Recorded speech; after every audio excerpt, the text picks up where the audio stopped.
right, Judges chapter 9. When we look at this, it's a contrast, it's a comparison between Abimelech and what he does and his father Gideon that, covers Judges 6 through 8 really. And the differences between these men, their behaviors and motivations and things like that. When you go through a list of judges, does Abimelech belong in that list of judges? Okay. Traditionally, I think people stick him in there because he's in the book, but he's not a judge, really. What do we see about him? He sets himself up to be a king. The way I view this is actually just a continuation of the story of Gideon. Okay, yeah, it really is just kind of the next chapter in Gideon's life to see something that comes about. Was there something else, Zach, and then Elijah?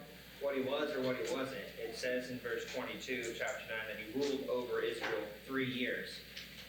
The length of that rule meant he had some influence and authority, whether that was self-appointed, people acknowledged him in some capacity as he's our leader, slash judge, slash king. So there's something, obviously, that he's had 3 years of reign. Yes, he has 3 years, and you compare that to these others where it talks about 40 years or 20 years or 22 or 23, whatever, Elijah and then Nancy. He set himself up to be the one Israel has to be delivered from. Contrary to what the rest of the judges were. Exactly. I'll let Nancy speak and then. I was just going to say he was not like the other judges in that he was not interacting with God doing Jehovah's work. He wasn't sent by God to do this work. He sent himself, as Elijah said. Yes, and one of the contrasts you see is with these others, it talks about, Israel did evil, they were oppressed by their enemies, they cried out to God, and God sent this person. And here, you don't have that sequence. You have him coming in on the heels of his father and putting himself in a position and pushing for that. And then the people do have to be delivered from him, really. And there's this conflict between him and the people. Stephen, he was deceptive, he was manipulative, he was politicking, and in this he made statements that were just not so. That Gideon's sons were all going to take over, and what Gideon pronounced was that they needed to follow God. So in that regard, too, he was contrary to what was previously being established. Yes. You see, he stands out. Now, he's in here for a reason, right? I mean, this is a pretty long chapter. Focusing on him and a lot of details about what unfolds. And so the Holy Spirit said, this is relevant. This is something you need to look at, something you need to consider. But remember, we go back to the beginning of the book, and it talks about those first judges, and, there's no negative mark there at the very beginning. And then you begin to see, there's kind of this weakness and hesitancy. And then you go a little bit further and you see with Gideon in particular, you see him and he does good overall, but then he's got this problem with the ephod and that legacy that he leaves with that.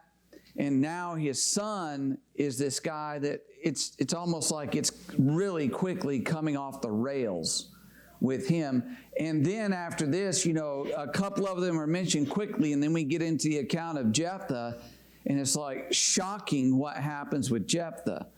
So it's this kind of continual decline, but here's a guy who stands out to help us to see, here's how bad it got. Here's we see different motivations of the leaders. They're not there to please God. They're not there to serve the people, to help the people with oppression and things like that. This guy is there for himself. He's in it for what he's going to get out of it, for his own glory and power. So quite a bit of a contrast there, and the treachery that is committed by him. Something else that's interesting is Philip mentioned this, a continuation of the story of Gideon. How many times is Gideon mentioned in chapter 9?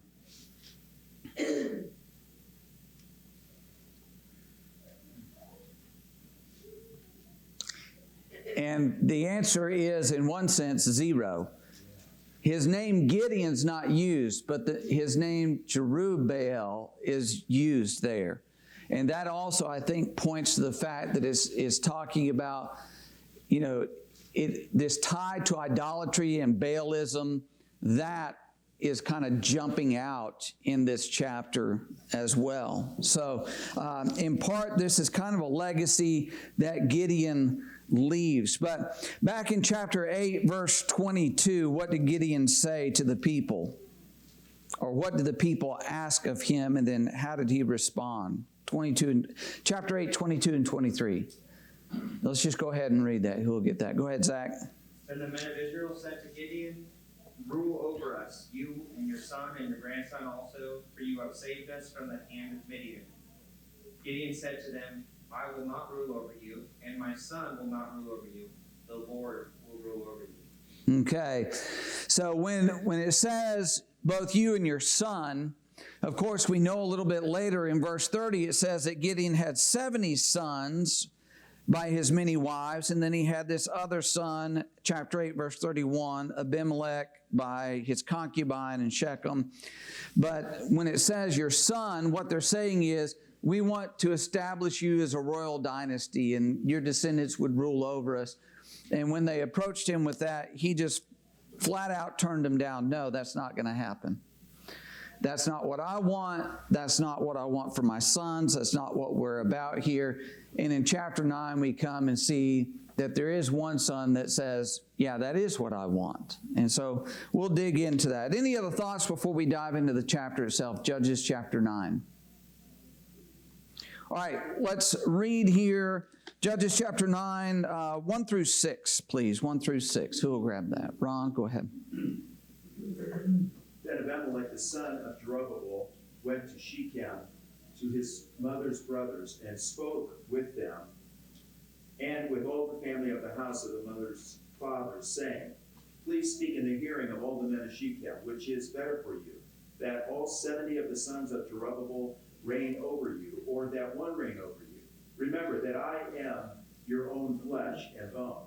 And his mother's brothers spoke all these words concerning him in the hearing of all the men of Shechem. And their hearts were inclined to allow Abimelech, for they said, "He is our brother." So they gave him 70 shekels of silver from the temple of Baal-Perith, with which Abimelech hired worthless and reckless men, and they followed him. Then he went to his father's house at Ophrah and killed his brothers and 70 sons of Jerubbaal on one stone. But Jotham, the youngest son of Jerubbaal, was left because he hid himself. And all the men of Shechem gathered together, both in Beth Millo, and they went and made Abimelech king beside the Timbereth tree at the pillar that was in Shechem.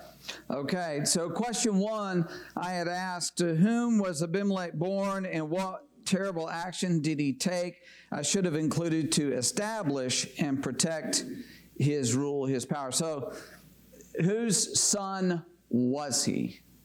We know he's Gideon's son, but why is this other portion important? Who's his mother? He was the son of the concubine, so he wasn't even, wives. Okay. Yeah, so how did the other sons maybe view this son? He's probably the outsider among them, right? And he felt that in his life. I mean, you think about Gideon, this great man, he has these many wives, Gideon living kind of like a Middle Eastern monarch with his harem of wives, if you will. And here he has this one son from this town up here and she's a concubine. She's not the full status of a wife. She's a lesser of a status. And so there's a division among them. This, of course, is another one of those places in the Bible where you see that polygamy is inherently destructive to a family, to those relationships. It just really can't be avoided with the rivalries and difficulties and frictions that arise among a polygamous family. All right, so thinking about that now, he goes and he talks to them. Why? Who does it say specifically that he's talking to there in Shechem?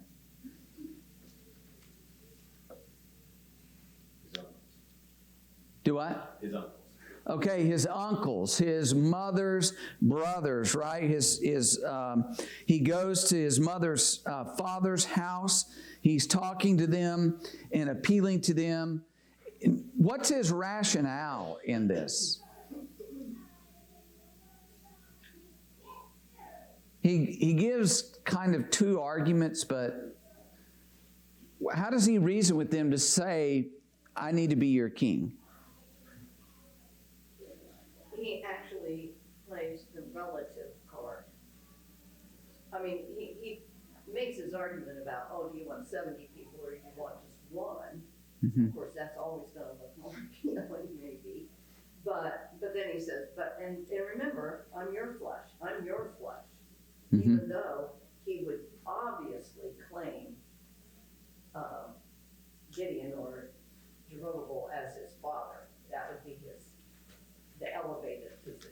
Okay, yeah, and so you think about this, one of the things I think that he's presenting to them is if you have these 70 who are ruling over you, anybody who's ever been, and I think we can maybe even see in our country at times, you get a large group of people together and try to get them to figure out and make a decision and have a plan and everything, that can be a mess.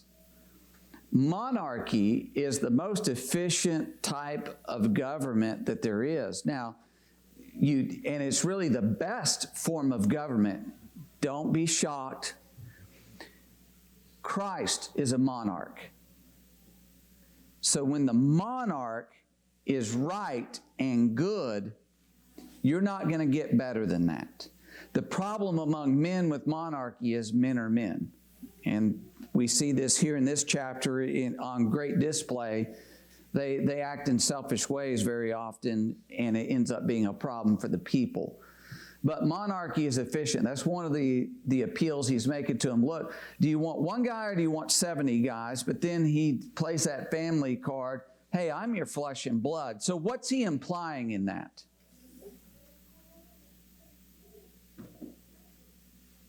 The inference, I think, Stephen, is that I'm going to look out after your best interests. And, you've got one on your side now that will represent you. It's almost saying, you owe me this, I deserve this. It's automatic that it should go to me. And by the way, I really just want to help you, which is not the case. He's manipulating them and he's deceiving them. This is for your good, to make things way easier. Choose me because I deserve it. I'm family. Which he's kind of not in some sense. Yeah. There's a real problem here with it, Ron. And as you previously mentioned in chapter 8, they already had an inclination towards wanting to have this dynasty. So their minds were already in that type of a direction, as you had pointed out to us. Yeah, he's playing into this. He knows there's that desire there, and he just comes in with, hey, would you rather have those 70 or me? And here's why you need me. So yeah, he's manipulative. He's playing into that. But look, we have zero sympathy for these men of Shechem. Zero. Because of what unfolds, and the whole account really makes that very apparent that they're just as bad as he is, and they kind of deserve each other. But we'll get to that in a little bit. But he sought this support from them. Now, one of the interesting things about Shechem, it goes all the way back to Genesis chapter 34, the incident with Dinah, with Hamor, with your son Shechem. This is that city here. There's a lot of biblical events that unfold around it. It was attacked, of course, by Simeon, Levi, and the other sons of Israel as they went in and they slaughtered the men. Obviously, not everybody was killed because there's still descendants, and it's mentioned later in the chapter there's still descendants of Hamor that are there. It's the burial place of Joseph in Joshua 24. It's where the covenant was renewed. When they got into the land after the first couple of battles, Joshua chapter 8, that's where they are. That's where they get on the mount. It lies between Mount Gerizim and Mount, what's the other one? Ebal and Gerizim, and that's where the blessings and curses were pronounced from. And it's where in Joshua 24, before Joshua dies, he lays out that challenge to Israel to be faithful, to stay true to God. And it's interesting that here's the city that is rebelling against God's will in these things. And this is kind of the heart of it in Judges chapter 9. So he makes this argument to those men who live there. They agree to it. And how is it that they show their agreement? I mean, they come out in verse 3. They say, well, he is our brother, so that's the guy that we want in this position of power. And they are going to support him. Verse 4, how do they support him? They take money from the temple and they give it to him, and then he in turn goes out and hires these, as he refers to them, worthless and reckless men. Right. And what temple is that? Baal, isn't it? What does that tell you about the people? And what does that tell you about Abimelech? He has no problem with that. No problem. Right? He's fine to take that money. So they're giving him money to finance him as the king and what he's about to do. Understand that this is connected to what he does with his brothers. And that comes out later in the chapter in particular, that God says, you're guilty just like he's guilty. So these men of Shechem evidently knew the plan. They understood somehow that he was going to go and do this to his brothers. So he goes, and as Ron mentioned, he hires those worthless and reckless men, a bunch of rabble, if you will. And he goes to his father's house. His brothers are there in that area of Ophrah, and he ends up killing them. There's something interesting mentioned about the fact that he killed them. Anything you see there?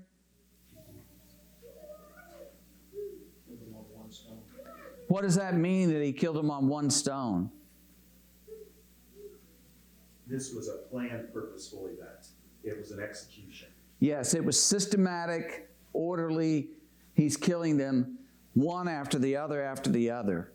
It's not as though he went in and like attacked a village and he got one over here and he chased one outside over there and he caught one in a home here and he went in, he gathered them up, and he systematically put them to death. This is the mark of what kind of a man? Bad? Yeah, very, very bad man. What's that? What'd you say? Yes, dictator. We might use the term tyrant. He's a tyrant who's establishing, himself. He's trying to secure. You see this at other places in the Bible where they'll go in, they'll kill an entire family or kill all of their brothers and wipe them out so that they're the only one left to be able to have this claim to this rule. And that's part of what he's doing here. He's just wiping them out. But it's very systematic in the way that he does it. He's a ruthless, bloodthirsty tyrant who's only in it for himself. And the people of Shechem should have seen that. But they wanted this guy to rule. They get behind him because they are worthless and reckless people themselves. And so here he is. He's gotten rid of all of his brothers. He's made the king, and he's the first person to be crowned as a king in Israel. And again, when we go through the book of Judges, and it talks about Israel being oppressed, it talks about the judge being the judge over Israel. we need to remember this isn't talking about from all the way from Dan to Beersheba. It's talking about a particular section, particular territory. Shechem is in the area, in the territory of Manasseh that's on the west side of the Jordan. And so his rule's probably like a city-state, that Shechem's kind of that base right now. We know there are other cities because later we read about other cities being attacked and everything. Gideon's not living in Shechem, or not Gideon, Abimelech's not living in Shechem, because he comes in and attacks it later. He wasn't there. And so he's got several cities around in a territory, but he's not like over all. His power doesn't reach down into Judah and things like that. But just keep that in mind as we go through this. All right, anything else through verse 6? All right, let's read verses 7. I tell you what, let's go down a little bit longer reading. Let's go down through 15. I tell you what, let's break it up. 7 through 15 and the 16 to 21 because it all goes together. So 7 to 15, Elijah, and then Philip. Now when they told Jotham, he went and stood on top of Mount Gerizim and lifted his voice and cried out. And he said to them, "Listen to me, you men of Shechem, that God may listen to you. The trees once went forth to anoint a king over them. And they said to the olive tree, reign over us. But the olive tree said to them, should I cease giving my oil with which they honor God and men, and go to sway over trees? Then the tree said to the fig tree, you come and reign over us. But the fig tree said to them, should I cease my sweetness and my good fruit, and go to sway over trees? Then the tree said to the vine, you come and reign over us. But the vine said to them, should I cease my new wine, which cheers both God and men, and go to sway over trees? Then all the trees said to the bramble, you come and reign over us. And the bramble said to the trees, if in truth you anoint me as king over you, then come and take shelter in my shade. But if not, let fire come out of the bramble and devour the cedars of Lebanon. Philip. Now therefore, if you have acted in truth and sincerity in making Abimelech king, and if you have dealt well with Jerubbaal and his house, and have done him as he deserves, for my father fought for you, risked his life, and delivered you out of the hand of Midian. But if you have risen up against my father's house this day, and killed his 70 sons on one stone, and made Abimelech, the son of his female servant, king over the men of Shechem, because he is your brother. If then you have acted in truth and sincerity with Jerubbaal, with his house this day, then rejoice in Abimelech, and let him also rejoice in you. But if not, let fire come from Abimelech, and devour the men of Shechem and Beth Millo. And let fire come from the men of Shechem and from Beth Millo, and devour Abimelech. Jotham ran away and fled, and he went to Beer and dwelt there, for fear of Abimelech his brother. Okay, so Jotham, who's this Jotham?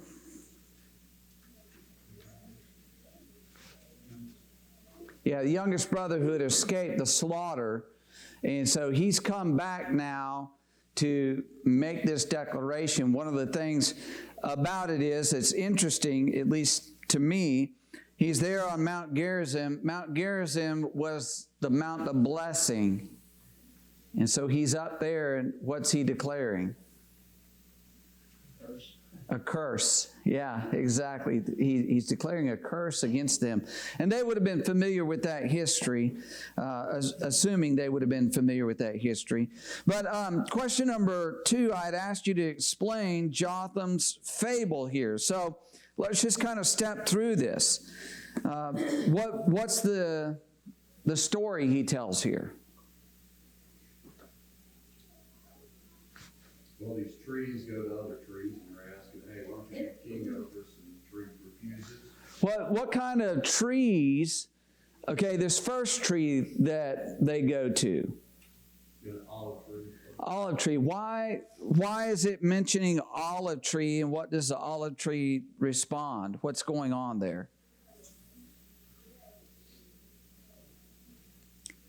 It says that the olive trees, verse 9, why should I cease giving oil? What's done with that oil?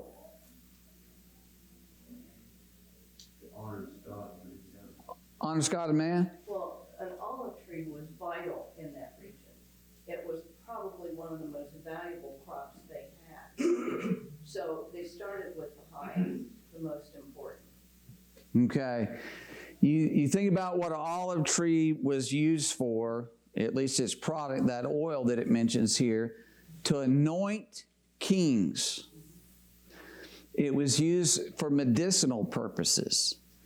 It was used as well in certain sacrifices that were offered to God. And so the olive tree is saying, why would I leave that important role and just go to be a king over you? Not. I know my place. I'm going to stay there. What's that second tree they go to? The fig tree. What's the fig tree talking about? How does it respond? He's responding by, should I, discontinue the sweetness and the good food that I provide to you to go do this rather than to be as I was purposed to do? I've got something else to do. I have an important role. I'm not going to get out of that. I know exactly what I need to be doing. Exactly right. And then they go to the vine. What's the vine say? Hey, here's what I do. Pretty much the same story. Yeah. Yeah, and it talks about new wine in the New King James Version. It's the idea new wine is fresh wine. In other words, fresh squeezed grape juice. I provide that. That's refreshing demand. That provides a value. I know where my value is, and it's not over here ruling over you guys. It's over here providing this fresh wine or grape juice to the people.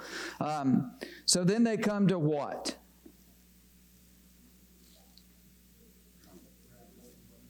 What is bramble?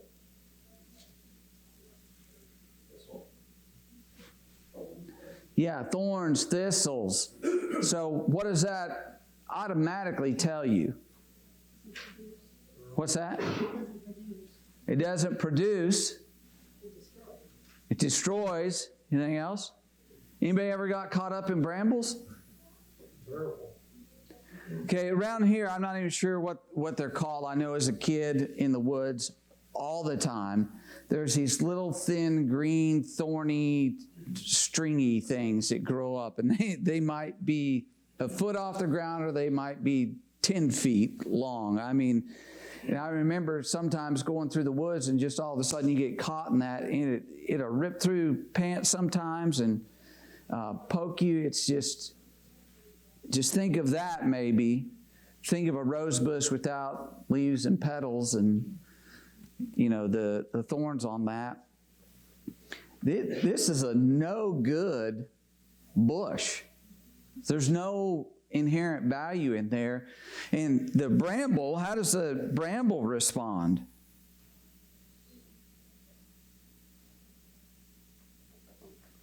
Verse 15.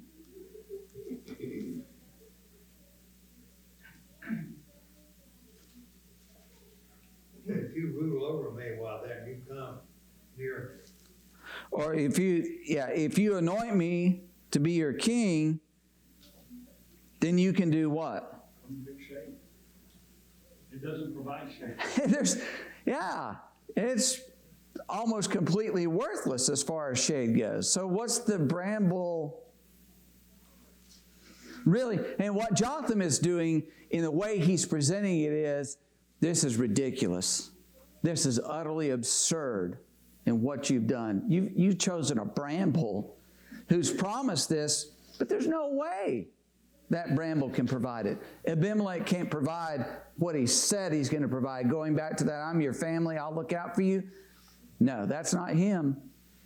It's just funny to me also that he's asking, it's the trees that are asking the bramble to rule over them. Like, they're two opposite, completely different things altogether. Yeah, they've gone from those great and valuable trees who are smart enough to realize, no, well, let's go to the bramble that is beneath us. And Stephen, as you pointed this out, it also shows the destructive nature. If you think of bramble like a thicket or something, and the fire begins there and devours the trees. That's where fires begin, is in the bramble or the thickets. Right. Cause the forest fire, and that's what he's saying here, isn't he? That even the great trees of Lebanon would be consumed because of this worthless individual. Okay. Yeah, about you've got the olive tree, you got the fig tree, you've got the vine. And then it comes back and the bramble mentions about the cedars of Lebanon. The cedars of Lebanon were highly prized and highly valued for not only their beauty and everything like that, but they used them, I think it was Hiram who sent the cedars of Lebanon down to Solomon and building the temple and all of that later, and because they were so valuable, and still to this day. I mean, the state of Lebanon has the cedar on their national flag because that's how dominant and valued and highly thought of it is. And it's interesting that he says this bramble bush, verse 15, basically, you've asked me to be your king. Yes, I'll be your king. And if you don't let me be your king, I'm going to burn everything to the ground, including those great cedars in Lebanon. And so when you go back and you think about what he's talking about here, you basically go back to, look, Gideon would have been kind of like that cedar of Lebanon. His other sons would have been these olive trees and the vines and the fig trees. And the people are discarding that, not that they would have served because they declined, right? No, we don't want to be monarchs. But this worthless bramble over here is willing to do that. Also, within the parable, if you look up what a bramble is, they're defined to kill other plants by smothering them and not competing them for space. Right, so they do the opposite of, they don't promote vegetation, right? They do the opposite of that. And that's who they've chosen as their king, right? Good parable. Right, yeah. And he chose great imagery to put in here to illustrate this is what you guys have done. It's not good at all. Yeah, I think this is the first time we've seen Judges where you start to see they want a king. And it just kind of, that theme kind of continues on throughout till you get to Samuel. Yes, it gets down into there when God says, okay, I'll select the king for you. Here the people are selecting the king, and it goes terribly, terribly wrong for them. But it's interesting that after he gives this parable, this fable or whatnot here, verse 16, he begins to get down to some of the heart of the matter. Look, you've mistreated Jerubbaal here. Gideon, you did not treat him right. He did you good, and you should have shown some respect for his family because of what he did. Sort of like in Egypt when Joseph delivered the Egyptians and spared the nation and saved the nation. But then there came a time when there was a Pharaoh that didn't know Joseph, didn't remember the goodness. And what the Bible shows is there's certain people who do good things for a society, for a nation, for a region. They need to be respected. That family is due some type of deference and honor. And here you're just casting all of that aside and showing this great disrespect in his sons. And they were complicit in the murder of his son. So they're very short-sighted, and they have the wrong reasoning as to what they've done here. And that's a warning really to us about who do you put into a position of power? Who is it that we elevate and we allow as a people, as a society to get into these positions? And I think you can just see that play out over time. Here, man, if you choose the wrong person, it's bad. It's really, really bad. And it ends up bringing heartache and pain among the people. So, any other thoughts there? What does Jotham end up doing? Oh, Ron, do you have something? Yeah, Steve, you mentioned earlier about marrying a concubine. And here in verse 18 refers to the concubine as a female servant, which further shows that. And my thought on this, and I think you mentioned, is that it was his wife. I don't believe this was, I think he married her, Okay, so let's parallel that. Ron brings up a good point. that it mentions that she was a female servant in verse 18, whereas back in chapter 8 and verse 31 says his concubine, which she would have had legal status as a concubine. They would have been wed to each other, but at a lesser level. It's kind of like Hagar and Abraham. She was a servant, but then she was given to Abraham. Right? And Bilhah and Zilpah would have been similar situations, right? Lesser, but they're concubines, but they're wives, right? Any other thoughts on that? No, thank you for expanding on that. Yeah. So that's the kind of relationship that is there. It wasn't out of wedlock, I suppose you would say, as we would think of it. But anyways, he had a lesser status. And this female servant who was his concubine had a lesser status. And he's making the point, look, you've gone down here to the guy you shouldn't have picked.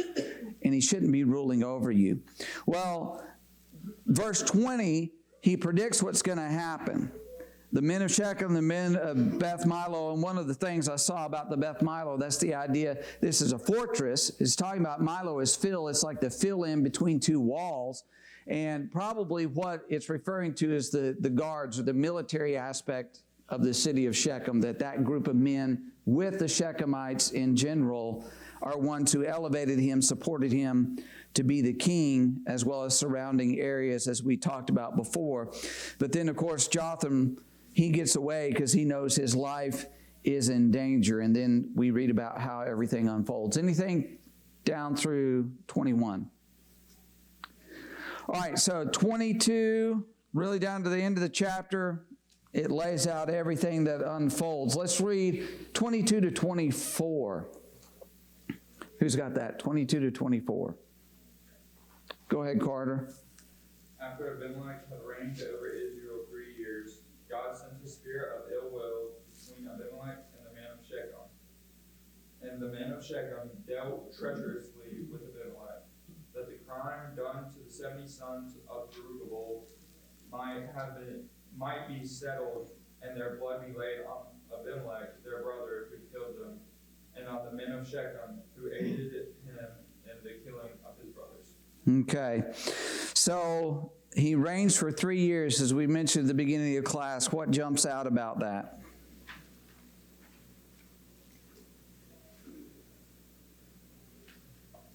Anything? It's a short time, a very short time. He's there. He obviously, Abimelech had to have had in mind, I'm going to reign for the rest of my life. Well, that was true, but it ended up being a very short amount of time that he had left. So this trouble arises, talked about God sends a spirit of ill will between Abimelech, the men of Shechem.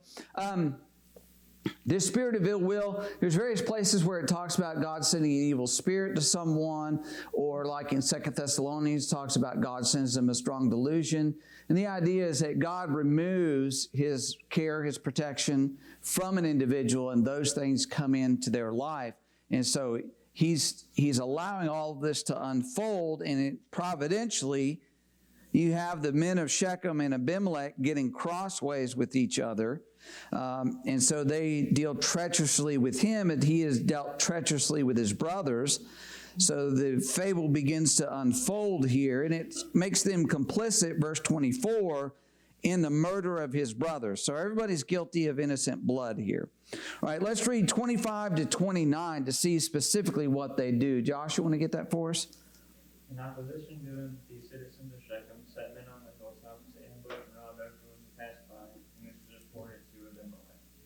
Now Gaal, son of Ebed, moved with his plenty into Shechem, and the citizens put their confidence in him. After they had gone out into the field and gathered the grapes and plowed them, they held a festival in the temple of their God. While they were eating and drinking, they cursed Abimelech. Then Gaal, son of Ebed, said, Who is Abimelech, and why should we Shechemites be subject to him? Isn't he Jerubbal's son? It isn't Zebul his deputy? Serve the family of Hamor, Shechem's father. Why should we serve Abimelech? If only this people were under my command, then I would get rid of him, not take Abimelech and call out Okay. So, verse 25, what's the first thing they do?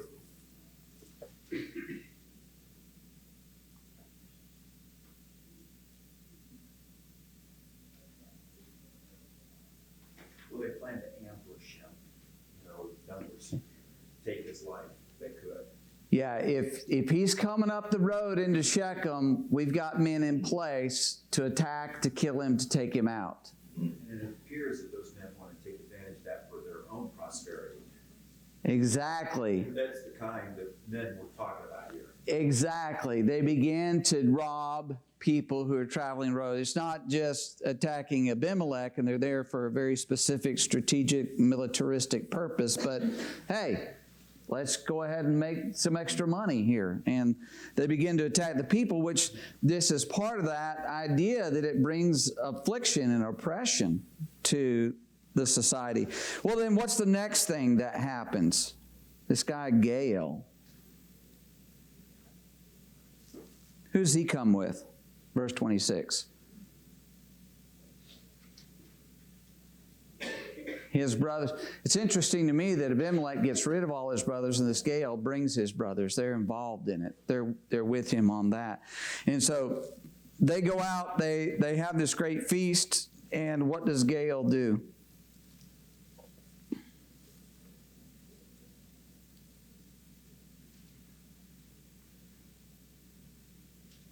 So they put together this feast, they start celebrating. I think you have the impression that they become intoxicated.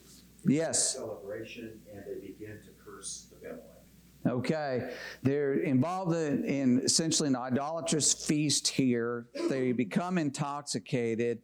Gael gets up in this inebriated state, and what does he begin to talk about? He brings something out there, particularly in verse 28. Mike? You just start talking about, like, why should we serve Abimelech? But in verse 28, he brings out that this man Ezekiel, and basically says he's the one actually in control. Okay, he talks about the deputy that he's got there in the city. Obviously, he's the guy overseeing the city as Abimelech's away somewhere else. But just before that, how does he describe Abimelech? Son of Jerubbaal. What's he doing with that? He's saying he's an Israelite. How did Abimelech approach him? I'm a Shechemite. Gael's going, wait a second. No, his father is Jerubbaal. He's an Israelite. And why would you guys have him over you? That doesn't make any sense. So he's driving that wedge between them. And then, of course, he gets up, and verse 29, what does he do? What if I were king? Hey, if I were king, you know what I'd do? I'd get rid of this guy that you guys are irritated with and you don't care anything about. And then what does he say?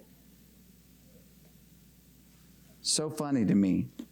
There he is in the idol's temple, the house of their god, stuffing his face, getting drunk. This to me is the picture of a drunk. He just starts boasting. Yeah, if Abimelech, if I was in charge, you get your army, let's fight. Now, all of this is in the providence of God of what's unfolding, and this Gael here is not a very smart man. Because what we know about later, Abimelech rises to that challenge and destroys him. So he's not very intelligent in what he's doing here. But God wants all of this to happen as an occasion to move against the people of Shechem as well as against Abimelech. So we're just going to skip to question 3. What did Abimelech do to punish Shechem after he had overthrown the rebellion? So they go and they fight and he destroys Gaal. And what does he do with Shechem?